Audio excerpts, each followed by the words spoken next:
Welcome, everyone. Tonight we are featuring wellness coach and nutritionist Anna Kazmierczak for the Recipe Makeovers. I know everybody's been waiting for this program. So this is Recipe Makeovers, and she's going to share a lot with us tonight. You know, we all have recipes that have been passed down from family for generations, and we just can't live without them because they taste so good. Unfortunately, they usually come with a side of guilt because maybe there's way too much fat and sugar or salt or something in there. So Anna's going to help us figure out how to make some substitutions tonight, how to make over those recipes, maybe make them a little bit more healthy and still tasty and delicious. My name is Holly Johnson, and I am the Program and Outreach Coordinator for the Granby Public Libraries, and I'll be your tech host this evening. We already kind of went over our little reminders, so we won't do that again, but I'll be here throughout the program, and you can certainly use the chat feature to text your questions and your comments, and we'll also address those at the end of the program. More about our presenter tonight, though, because this is why you're here. Anna is a nutrition consultant, and she's the owner of Manageable Pieces LLC. She has degrees in dietetics, nutrition, and also mechanical engineering. She brings a unique perspective to the world of food and nutrition. Anna firmly believes that everyone deserves to enjoy good food, and that even in a healthy diet, no food is off limits. She has over 20 years of experience making healthy nutrition not only accessible, but also delicious. She was the principal researcher in a sports nutrition and adolescent athlete study designed to understand parental knowledge of sports nutrition and its impact on athletic performance of young athletes. And speaking of that, if you didn't get a chance to attend our sports nutrition program, you can find a recording of that on the Granby Public Library YouTube channel. Anna lives in Granby, Connecticut with her husband and children. And she spends her free time driving to and from swimming pools. She watches swim meets, and she's feeding her competitive swimmers too. Sometimes she has the time to enjoy her garden and hike on all the local trails that we have here in Granby. To find out more about Anna and her company, you can visit manageablepieces.com. So having said all of that, I'd like to give a warm introduction to our special guest presenter, Anna Kazmierczak. So welcome, Anna. Thank you, Holly, for that lovely introduction. So we are here today to talk about recipe makeovers. And Holly already mentioned that a lot of times we approach making over recipes for very specific reasons. Like it's something we love, but if we're enjoying it so much that our pants are starting to get a little tight. Or every time we eat something we love, afterwards, we feel guilty because something, about something that may have been in the recipe. Well, while making over a recipe can seem a little intimidating for some, especially if you're not a confident cook, or maybe you're new to it, or something doesn't come naturally, or you're just worried about messing it up. We tend to shy away from it, but it doesn't take much to transform the makeup of a recipe without actually destroying the things that make it special and make it taste good. So we're going to go over that. In case you didn't read the message from Holly previously, there are some handouts that were placed on the registration site. So I'm going to just vaguely refer to one of them, the substitution tables. And if we have time at the end, I'll pull it up just to show you some of those resources that are available for you extra. Sorry, I'm not clicked on the right screen. All right, so again, why do we change recipes? Besides the emotional things, why would you mess with something that already tastes good? Well, because maybe the texture or the taste isn't exactly right. So somebody gave you the best recipe for, well, according to them, for the most fantastic cupcakes ever. You make it and the texture is great and everything seems right, but maybe there's a little bit too much of something, maybe too much cinnamon or too much vanilla that just doesn't suit your taste buds. Ooh, oh, I'm sorry, my slides are changing on their own. So, you know, maybe we want to change that, or maybe the texture is not quite right for what we want, or maybe the ingredients are not giving us what we need. And a lot of times, which is probably why some of you are here, oh, most of you are here, it's because we want to make it healthier. And I put that in quotes because I do believe that there's room for any kind of food, regardless of whether or not it meets someone's definition of a healthy food. But sometimes we want to do something to it so that it isn't, you know, this guilt-ridden experience instead of the enjoyable thing. But no matter what we do to a recipe, our ultimate goal is always to make something that you want to eat and actually enjoy eating. So when we make over the recipes, we want to avoid making the brick or the thing that, you know, tastes like sawdust or whatever, whatever other expression you want to use. If we end up with, if we make it over and we don't enjoy it and it's not something we want to eat, we won't do it again, and we may end up giving up on the process. So hopefully I'll give you a blueprint for how to make it easy and actually successful, so you're not wasting ingredients and your time. Before we get into that, it's really important to kind of understand what the end result of recipes need in order for them to be worth our time or effort, even just to make. One is that whenever you're done with your makeover, you want it to look like you expected. You want it to look good.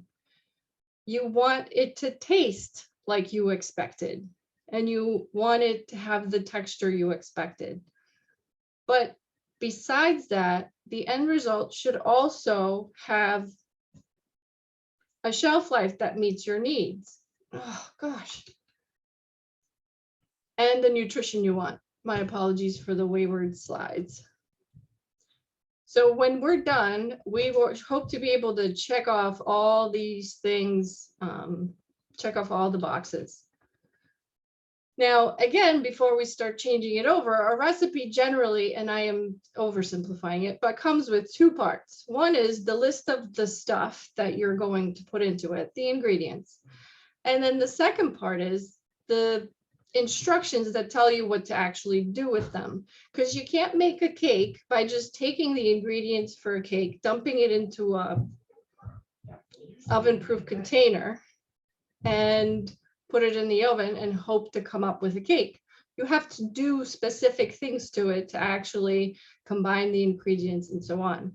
And when we talk about recipe makeovers, we tend to focus on the ingredients. But sometimes there are actually opportunities in the instructions to make something a little healthier, especially when it comes to cooking. Baking, a little less so. But there are opportunities on both, in both parts of a recipe. The other piece before you get started on making over recipes is understanding why those particular components are there.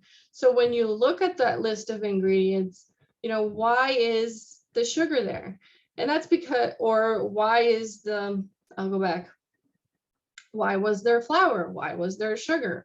What function does the baking powder perform? What about the Greek yogurt or the butter? They all have specific functions that have something to do with more than just taste. They're not just there because you're making a cupcake and you want it to be sweet. Sugar actually has other functions in the finished product. And without understanding why particular ingredients are in the recipe, it's very easy to eliminate something or reduce something to a point where what the end result ends up being something that's just inedible or doesn't meet your expectations at all. So those ingredients affect not just the taste, but also the texture, the structure, the visual appeal, and enhancement. And I'll talk about some of these as we go on, but if you're thinking, well, visual appeal, there are plenty of substitutions available for, let's say, butter, right? So to make it healthy, one of them is baby food prunes. Most of you have probably heard this or come across it. So you can take out a significant or almost all the butter in a recipe, replace it with an equivalent amount of baby food prunes, which is nothing more than dried prunes pureed with a little bit of water so that it's softer. And guess what? Prunes are purple. If you're trying to make a white cake and decide to make it healthy and put in baby food prunes instead of the butter, what you're going to end up with is a purple cake, which may or may not be all that appealing to the other people who are looking forward to it. The taste will be great, but the visual will be a little different. So understanding how some of the things you're changing are actually going to impact the visual of the product, not just the taste and the texture and the structure, is important. And keeping that in mind, you can make good decisions as to what substitutions will or will not work in a similar recipe. In that same case, you could use applesauce instead of the butter, and you won't affect the color, because they're both kind of yellowish beige. All right, so what's the best way to create or modify recipes? Well, it's kind of like washing your hair. You lather up, you rinse, then you check to see if it worked. Maybe you lather up again and rinse again. It's a tweak, taste, and then repeat. So rather than going hog wild, taking a list of your ingredients, taking a list of substitutions, and just saying, well, I can use applesauce instead of butter, and I don't need all that much sugar. It doesn't need a whole cup. I'll just take it out and I'm going to put in a quarter cup, and I don't need, I'm trying to, those are the most common things, but I don't need all this stuff. I'm just going to simplify it. If you do it all at once, who knows what the end result's going to be? Odds are not so great. But even if it turns out marginal and you're thinking, well, it might just need to be changed a little bit to be acceptable, how do you know what needs to be changed to get the result you want? So it's a tweak, taste, and then repeat until you get something that meets all those things, right? The taste, the texture, the visual appeal that you are expecting. It's able to be stored for more than 30 seconds. Although in my house, it doesn't matter because I have teenagers and they just make everything disappear instantly. That may be important. Can you store it at room temperature, or do you have to store it in the fridge? All those things. So you try something, see if it meets your expectations. If you still want to, if it does, and you want to take another step to make it healthier, to eliminate something else or replace it, then you do it again.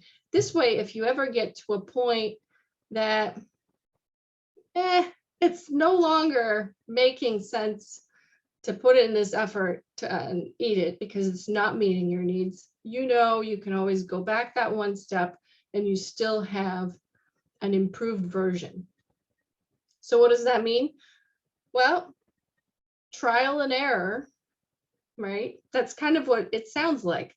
But I'm going to tell you that there is a way to sort of, instead of just randomly pick out things, there is a way to sort of do it in a smart way. So you're not wasting recipes, you're not wasting a lot of your time, and you're getting improvements that you can notice. Let's say if you're improving the nutritional value of a recipe, without affecting all those things. And the other piece that is often forgotten is before you take on the process, it's nice to know what your starting point is. So if you're a novice baker or cook, you have to understand your comfort level. Maybe you've been cooking for years or baking for years.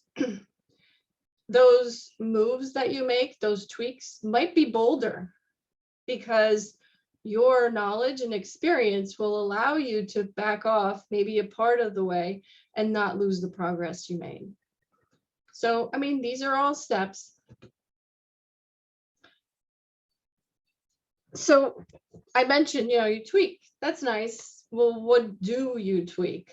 Well, there are so many different things, which is why we made the handout available for you, in that you can reduce something in a recipe, a lot of things. You can tweak to reduce the fat, the sugar, the salt, calories, any problem ingredients. So let's say you develop a food allergy, or maybe somebody in your family has one. How do you take your favorite recipes and make them so they are safe for the other people in your house? So you can make those changes to change the makeup of an existing recipe. Maybe, like I said, reduce the fat, sugar, salt, for whatever reason. Or maybe instead of focusing on what you can reduce, how about increasing something? Maybe you want to change the recipe because you could use some more fiber in your diet. Most of us could. Or maybe you want to increase the amount of vegetables or fruit that you get in your diet. Maybe protein is a concern, right? If you are ill or are an athlete and require higher levels of protein just to prevent injury or promote healing, then being able to modify simple recipes in a way that introduces more protein into it without having to eat gobs of chicken or other meat might be a good option. Or back to eliminating things like allergens, right? Gluten. Maybe the toppings are not your thing, or changing condiments might be an option. So let's say you're used to using mayo for some of your recipes. What are some of the other options that you might be? These are all things to consider about what do I tweak, because there are so many opportunities. But I also talked about the fact that sometimes it's just, you don't even have to mess with the ingredients of a recipe. Sometimes you can make a big change by changing the technique, right? So when it comes to cooking, instead of frying something, you bake it, and then you've automatically reduced the amount of fat in the recipe. Maybe, just experimenting with how does the product end up if you bake it, braise it, and all those other things. Maybe it's using different sources of flavor. So it's kind of a combination of both. Instead of using butter in a recipe, you can increase amp up the flavor with a small amount of wine, because you don't need very much, and you get the concentrated flavor. The alcohol boils off, you're all. So you get the flavor with a much lower amount of calories. Using juices or broths, again, those are all good options. Or maybe something as simple as using nonstick cookware or sprays instead of buttering pans or oiling them before you bake something in it. It doesn't seem like it's a lot, right? But it starts adding up when only 1 gram, when a gram of fat is 9 calories, you start, it doesn't take much before you start making a difference. All right, so I already mentioned one of those things. Before you get started, it's also important to keep in mind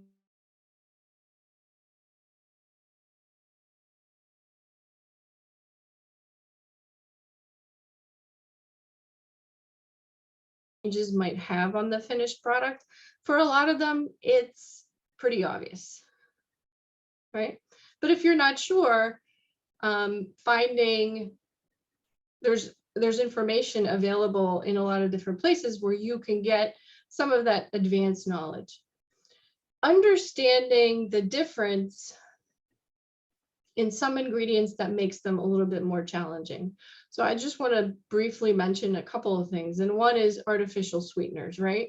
So let's say you want to reduce the amount of sugar in baked goods and you think, well, a 0-calorie sweetener would be a great option.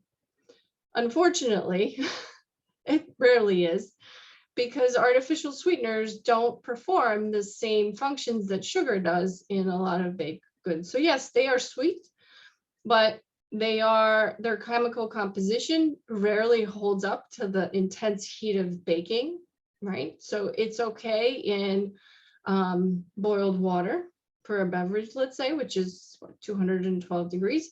And it doesn't do so well when you heat a cake to 350 degrees. It breaks down, and what you end up with is no sweetness, a very metallic chemical taste for some of them, not all of them. There are some combinations that are designed for baking, and you can do some, again, more research on figuring out which ones would work, which ones don't.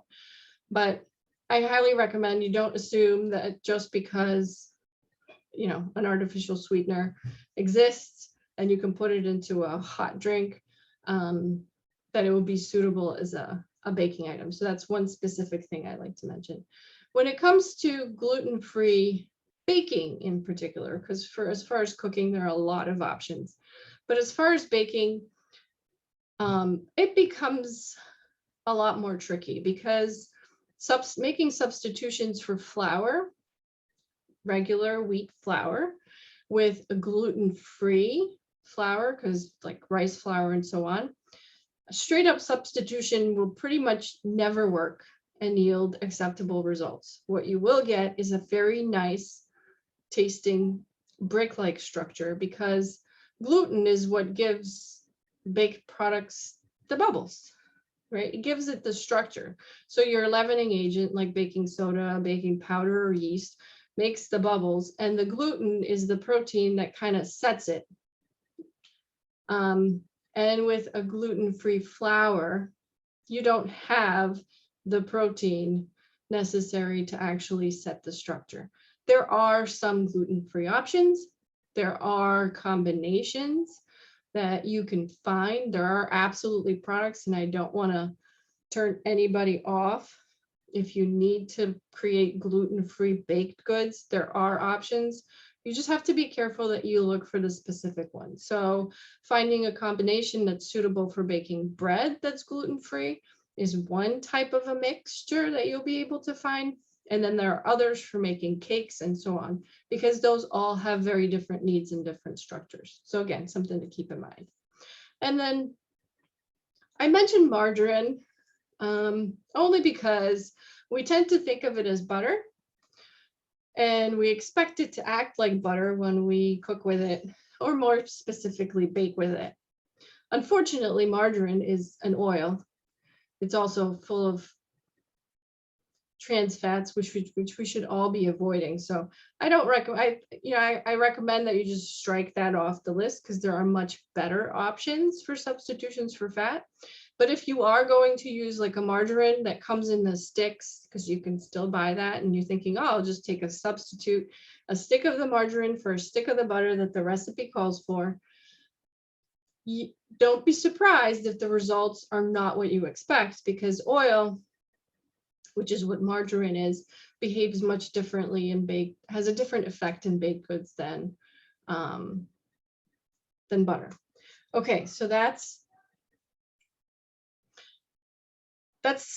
those are the things to keep in mind. Now, last, before we get into the details, I would just like to point out that what we often do, especially if we're making changes to a recipe, we tell others who might be enjoying the recipe as well that, I made this change, blah, blah. And before they even open their mouths to try it, they've already decided it's going to be terrible. It's not going to work. I want my original because that's how you always made it, and I never want to. And the reality is that if you didn't tell them that you made a change, especially if you're using this sort of methodology, If you don't tell them, they won't know. And that's the way I approach most of the recipes that I do. No one has to know they made the change unless their taste buds can actually tell them that you changed something. You don't have to tell them, if you're the one that's making the changes, that you made them. Let them figure it out on their own. Because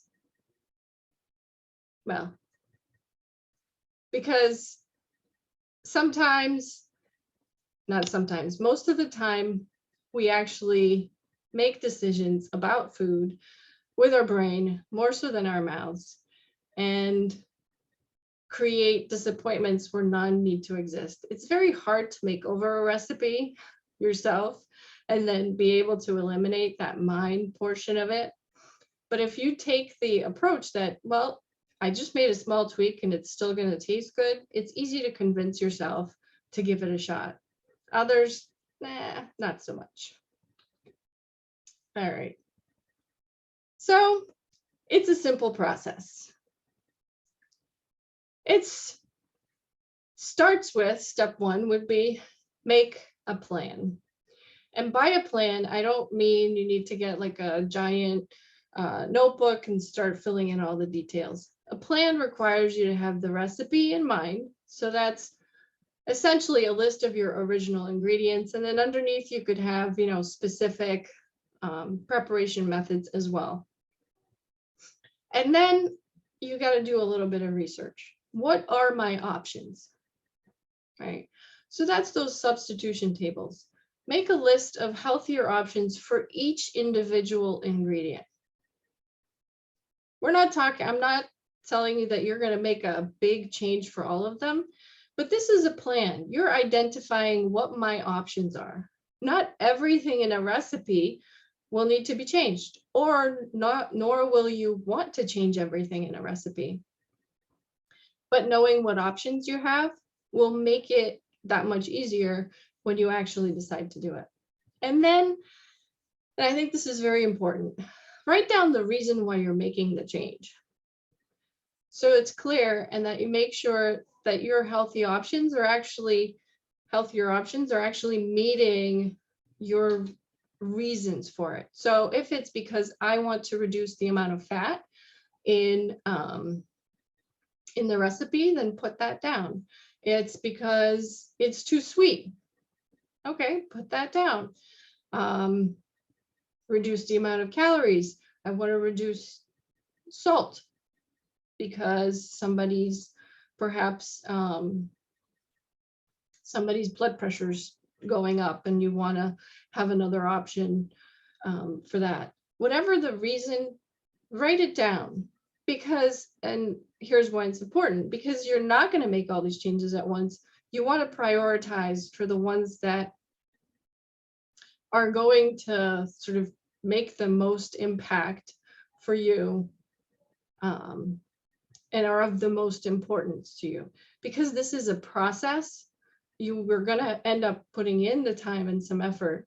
It helps to know why. Then make a plan.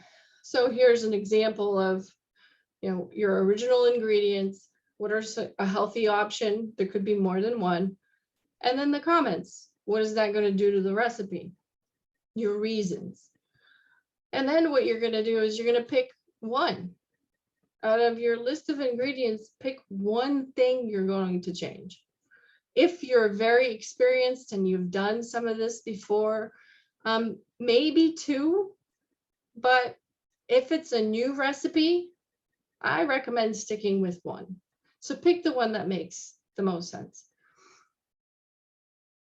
And that includes swapping ingredients. So if you're going to swap butter for applesauce, then swap butter for applesauce. If you want to make a quantity change on another ingredients, you could probably do it at the same time, depending on what it is. Maybe reducing the sugar by just a little bit. And then maybe one technique or cooking method, whether it's buttering your pan and spraying it, or whether you're frying something versus baking it. If you take a recipe for a donut and change the kind of flour you use, change the amount of butter you put in there, and change the amount of sugar and eliminate something else, and then you bake it. Who knows which one it made it so nobody wanted to eat it, right? You have to pick 2 things at most, 1 ingredient swap and maybe 1 quantity change for something. And then the last step, keep records, right? So now this comments page, becomes the place where you also record the results. Cake turned out dry, right? You reduced the amount of sugar, it tasted fine, but it was so dry, right? So maybe that was not the right combination. I mean, that was not the right amount. So maybe next time you don't change the sugar by as much, what are the options? Understanding what the impact of that change in and recording it is important. Now, of course, the example I picked was something turned out bad, but maybe it was good, right? You made a tweak, you reduced the sugar by a 1/4 cup, didn't do anything else. Nobody could tell the difference. You couldn't taste the difference. They couldn't taste the difference. Good. Well, next time if you record that, well, that worked. Well, maybe next time you make it, you take off another 1/4. So now you've reduced it by a 1/2 cup total. And then, okay, you make that change and record. Did it work? Did anybody notice? Still tasted good, wasn't dry, and so on. So this is a process. And honestly, it's not anything earth-shattering, as you can tell, nor is it rocket science. People who have been baking or cooking for a really, really long time have been doing this. And if you look at or get your hands on moms or had looked at moms, grandmothers' cookbooks, if they were cooks or bakers, you probably would have been hard pressed to find the original recipe amongst all the notes around the sides, in between the lines. At least that's how my mom's notebooks look. And same with my mother-in-law. This is an organized way of finding your way to a recipe that still tastes as good as you remember it, but is healthier and a little bit easier on the guilt quotient that comes with a lot of the recipes we want to make over. So here's an example. This is a little different, but in the handout, I gave you a recipe for muffins that serves the same purpose. So here is a completed plan, so to speak, a list of current ingredients, a list of healthier options that you want to try, and then comments as to what they're going to do, where the expectation is, or whether, what the justification or reason that you have for it. And then, well, if your goal is to maybe reduce the fat, saturated fat, and cholesterol in the recipes, then you would zero in, because you now have this nice sort of organized collection with options list. You'd be able to say, okay, well, in order to reduce fat, I could change the eggs from regular eggs to an egg substitute, or I could change the vegetable oil, maybe half and half, right? So instead of a whole cup, I do a 1/2 cup and a 1/2 cup of applesauce. Is maybe the unsweetened coconut can be omitted.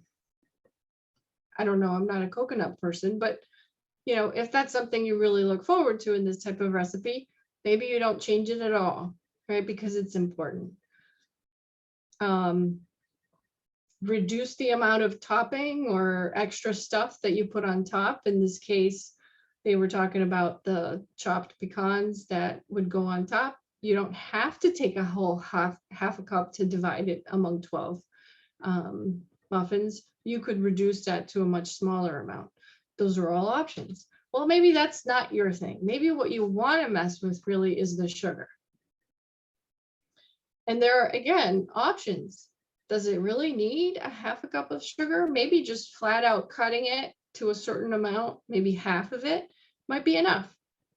It shouldn't affect the taste too much. It will be less sweet, but the texture might still work. Well, and to amp up the flavor, you take something like cinnamon, which doesn't really add any calories, but it does have some really nice antioxidant properties, and you increase that. So you're adding the warmth and sweetness of cinnamon for zero cost as far as calories, plus you're adding a nice dose of antioxidants into the recipe. Again, that coconut is a double whammy. It adds fat, saturated fat, and sugar and extra calories. So the question is, do you really need it? Vanilla extract, same kind of idea as in cinnamon. So you have, if you have these ingredients listed side by side, it's easier to come up with options of what's important to me, what's not important, what can I change? Maybe you want to increase the dietary fiber, right? Maybe that refined white flour is so yesterday, and so now you want to do a little bit more whole wheat. Well, a lot of people know that replacing all whole wheat flour, you do end up with denser products. You just do. If you're putting it into a cake, it's also going to have flecks of color, right? You won't get that smooth look that you get with all-purpose flour. But maybe in muffins and other things, that makes sense. The bran in whole wheat flour pops the bubbles that your leavener makes. Hence, whole wheat, completely whole wheat products tend to be, at least homemade ones, tend to be denser and less soft. So maybe half and half is an option. Then you'll see that in this suggestion, and as well as the recipe that I provided in the handout.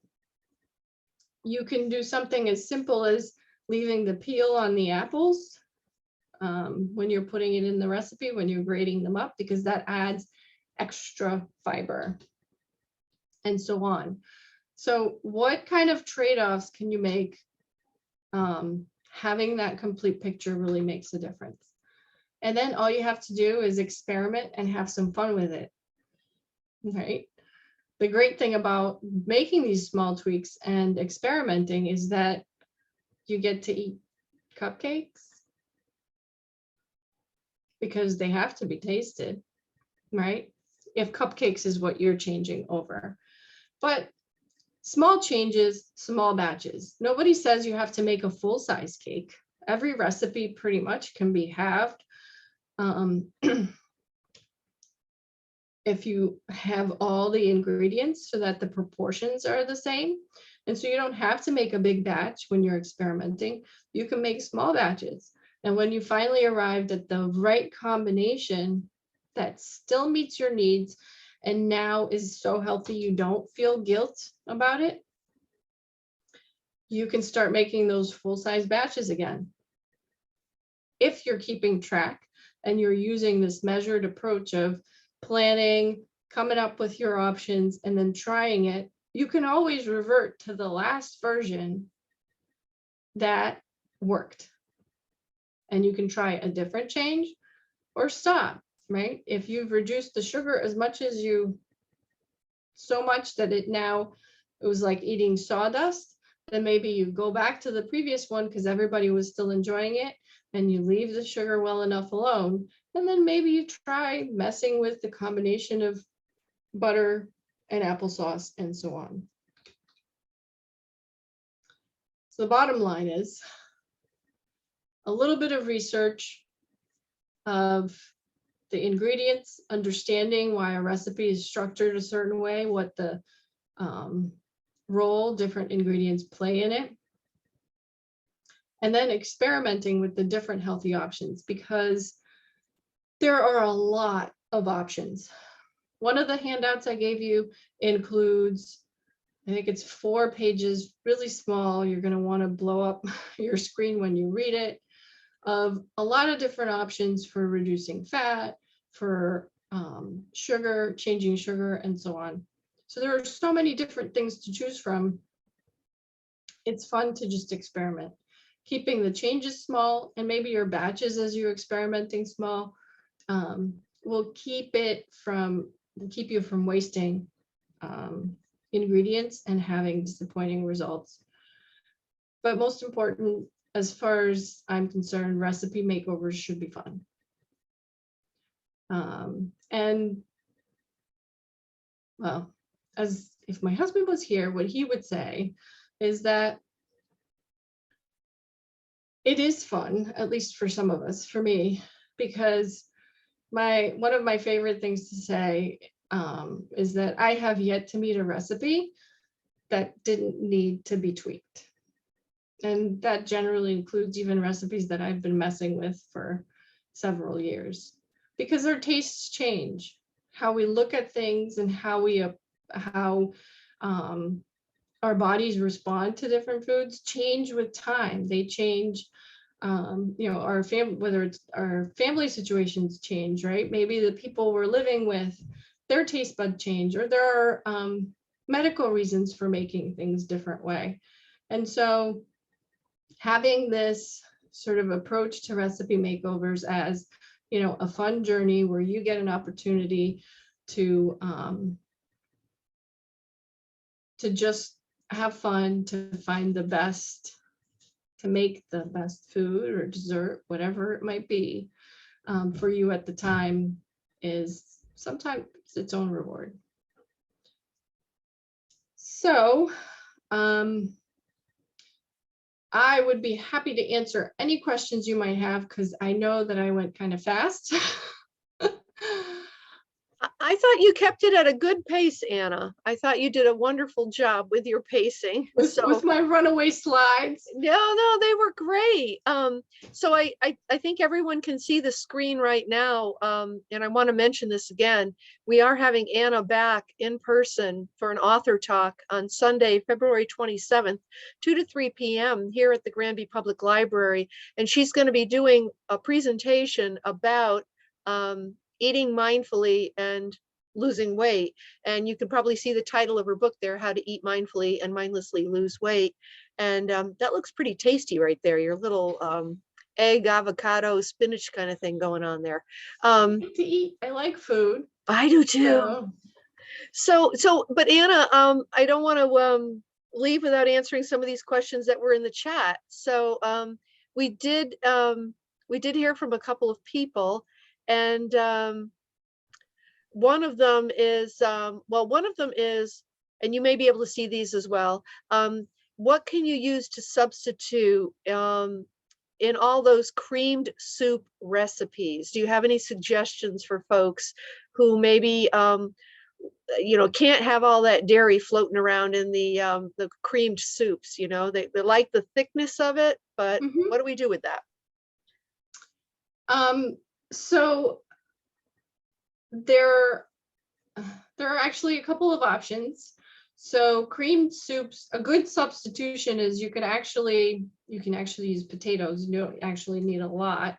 But if you let them get pretty soft, or if you can mash them into the soup or puree them and mix them in, and you get that creamy look.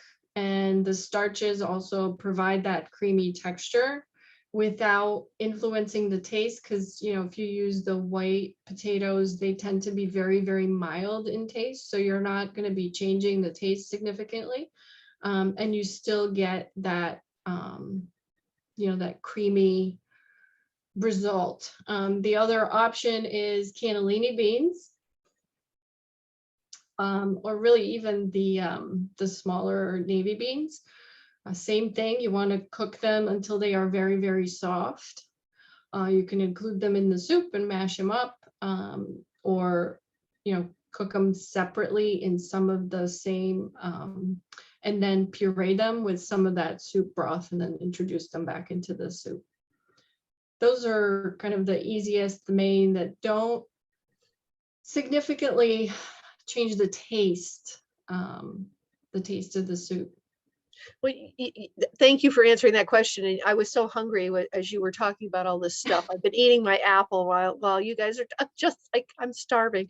Anyhow, we had more questions, and I know one of our attendees got kicked. A couple of them got kicked out tonight. I don't know if we're having some power issues up in North Granby today, but someone got booted out and they got back in, and they were wondering, did we have an opportunity to talk about the substitution of white whole wheat flour for AP? Okay. So Yeah, so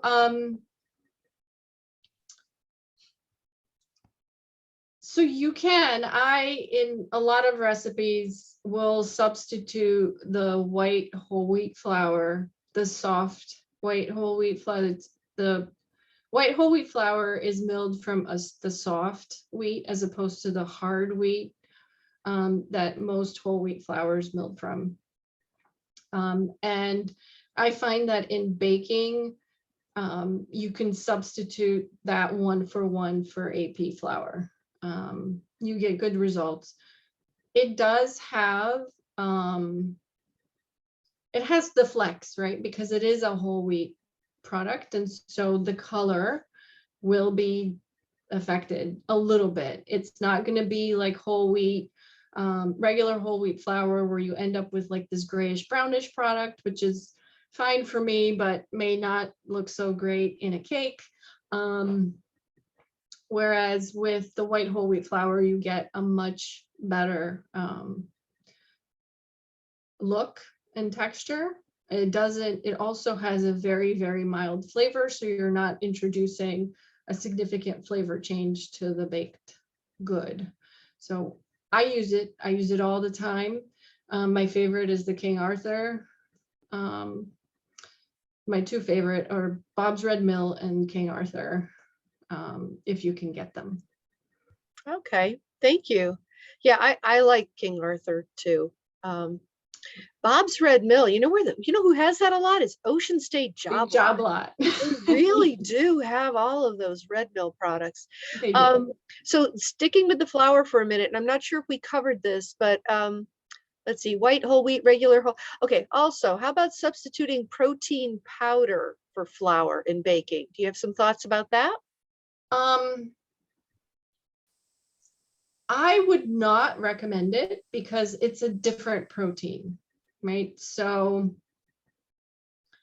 not all protein is the same, nor does it all have the same function. So the gluten that is formed, it's actually not gluten is not a thing in flour. It's what's formed out of the two proteins that are in flour, which are gluten and gliadin. And when they are wetted,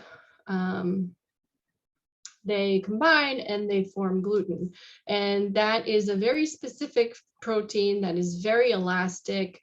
It's able to adjust, it's able to expand without breaking. So it's, expand, contract, and so on. And then when it is exposed to high temperatures, such as in your oven, it solidifies fairly quickly. So hence when you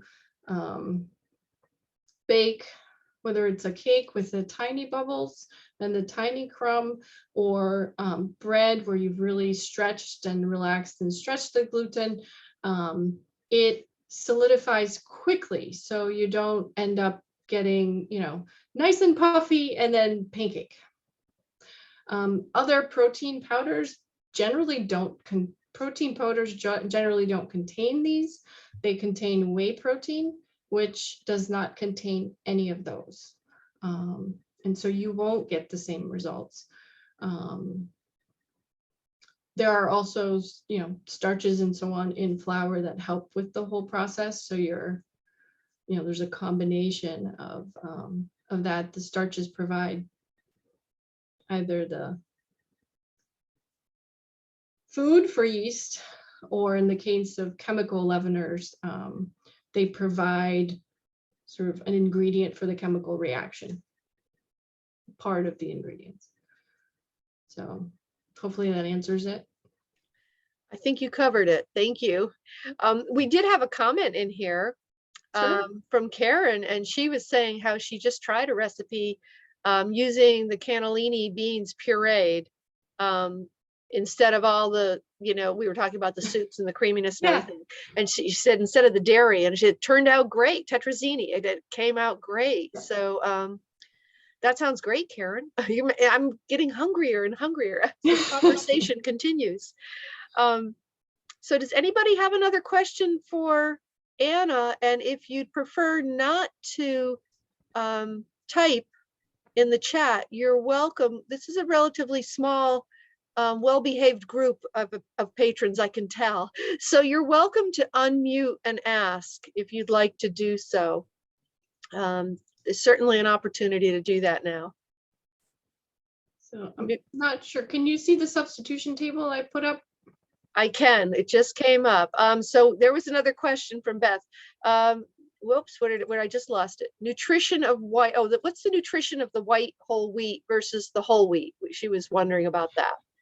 So, so they are both milled from the whole kernel. So they contain both all the components, not just the white stuff. So they are just as full of fiber. The difference is that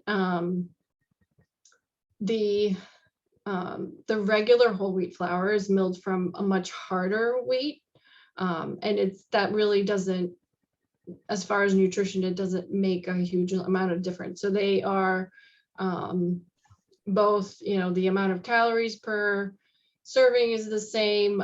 They have the same amount of, generally the same proportion of protein, and a very similar fiber profile. So the big difference is, I should mention, while the white whole wheat flour is great for muffins, cakes, and all those delicate crumb type things, regular whole wheat flour is actually going to be better for breads and those types of products, because it does contain a little bit more, the proportion of the proteins are a little different, so it's a little bit more suitable.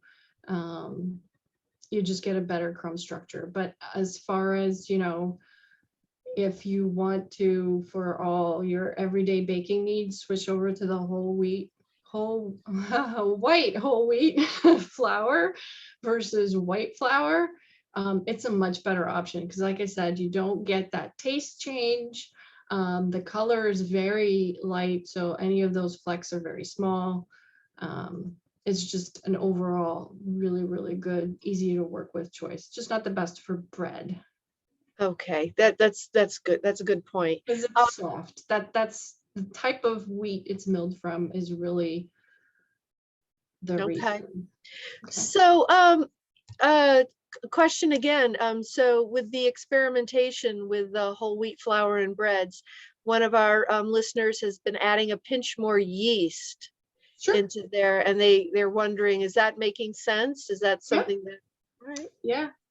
So so a little bit more yeast will help, because you're fighting against like little razor blades that are on that are the bits of whole wheat, the milled whole grain.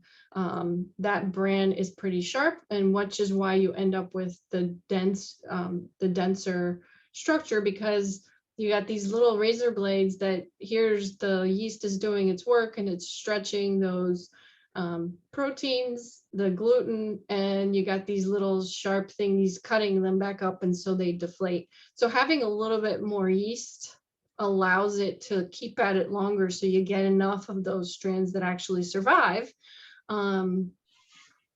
So yeah, a little bit of yeast is great. If you want, you can also buy by vital wheat gluten, which is, so you're adding a little bit more gluten to the flour. You can add that when you're using the whole wheat flour. Again, it just gives a little bit more protein. So the more bubbles you can make, the more of them will survive their journey through the little razor forest of whole wheat flour. Thank you, Anna. That was helpful. I have a question for you. Can you talk a little bit about the difference between, for example, using the blue agave nectar as a sweetener in your, versus white sugar, refined sugar, the brown sugar? Now the sugar companies are now coming out with the golden sugar, which is less refined. I mean, is there really, what do you know? What can you tell us? Okay, so I will tell you, it's all sugar, just by a different name. So there's nothing inherently bad about refined sugar. Raw sugar is not any better. Neither is brown sugar. It really has to do with, the molasses content, right? So the reason why raw sugar is a little browner, because it's still got some of those molasses left in there. Same with brown sugar. It also has a little bit more moisture in there. Honey is just another form of sugar for the purposes of, it's not any more healthy. Agave nectar, same thing. It's another form of sugar, and so on. So none of them are bad. It's a lot of times it will come down to a taste preference. So since you asked the question, I'm going to give you my little cautionary speech about them. What often happens is we make the mistake of saying, well, I'm replacing the sugar with honey. I'll use that as an example.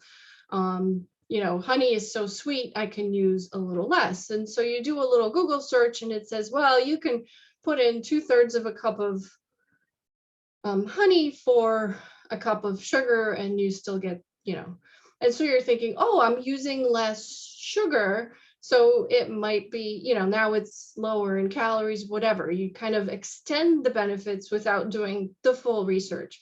And the reality is that most of those liquid sources of sugar, so be it maple syrup or agave or honey, they weigh more than granulated sugar. And so a two-thirds cup of honey has actually more calories than a cup of sugar. So when you take and make this healthful substitution, you're actually adding calories into the product and thinking that you took them away, because there's a significant difference, because really the weight is different, but it's the same. The number of calories per gram of sugar is the same, but 2/3 of a cup is like 6 of honey is 68 grams, and a cup of sugar is 43, if I remember correctly. So you have to be really careful. They're not any better for you. Yes, honey has some anti-inflammatory properties, whatever. A lot of that stuff actually disappears when you cook it. So again, putting it in your tea doesn't kill it, but baking it in an oven at 400 degrees, it kind of negates a lot of the benefits. So you have to be very careful. My put to you is, if you're doing it for the taste, go for it. Just make sure you're not adding more calories than what you were substituting for. Thank you. I don't know what I'm going to tell my husband. He's just thinks he's just doing the great thing, putting the honey in his coffee, and I don't know. If he likes the taste, yes, but you just have to be careful that you're not convincing yourself that, a teaspoon of honey versus a teaspoon of sugar is better for you, or lower calories, because it's not. It's actually more calories. So it's important to look this, this kind of information, and it's not very obvious when you look up those substitutions. That's what you get is, somebody's sort of opinion. They're not making a claim, anything about, well, this reduces the sugar. You're just could potentially be assuming, well, they made the change because, you know, they don't want to use refined sugar because it's bad. And so, you know, this must be healthier because it doesn't have any refined sugar, when in reality, it could be worse for you than the original version. And the information is available. You just might have to go about it a different way. So you could go to, like, if you're going to make a substitution like that, say agave for sugar, go to a place like MyFitnessPal and look up. They have like a nutritional analysis part where you can put in, you know, 1 tablespoon agave nectar, and it will tell you how many, you know, how much it weighs and how many calories it has, etc. And then you can do the same thing for a teaspoon of sugar, and it gives you that information. So you can really compare sort of the nutritional information as opposed to just anecdotal evidence. Okay. You're coming out. Well, I thank you. That was really helpful. Does anybody have any other questions for Anna